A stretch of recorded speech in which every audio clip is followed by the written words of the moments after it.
की ball pen का use नहीं किया जाता, क्योंकि अंतरिक्ष में ग्रेविटेशन की अभाव होती है, ग्रेविटेशन की बहुत कमी होती है और पृथ्वी पर ग्रेविटेशन बहुत ज़्यादा होने के कारण पृथ्वी पर आसानी से लिख सकते हैं और अंतरिक्ष में या फिर मून में कहीं भी है अंतरिक्ष में नहीं लिखा जा सकता, क्योंकि वहाँ पे ग्रेविटेशन की कमी होती है। तो चलिए एक काम करते हैं, सबसे पहले एक पेन लेते हैं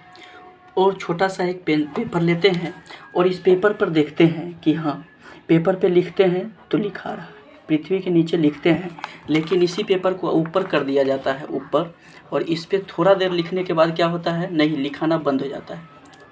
बात समझ रहे हैं, बंद हो गया। लेकिन ऐसा हुआ क्यों? चलिए इस बात को समझते हैं।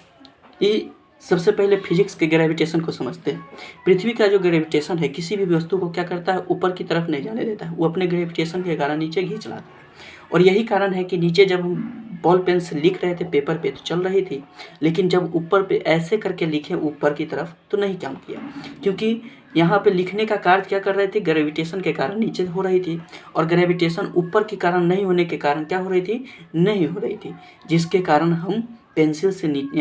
से नीचे की तरफ लिख सकते हैं, लेकिन जब ऊपर करेंगे तो नहीं लिख सकते। और यही कारण है कि अंतरिक्ष में किसी भी बॉल पेन का यूज नहीं किया जाता, क्योंकि अंतरिक्ष में ग्रेविटेशन की अभाव होती है, ग्रेविटेशन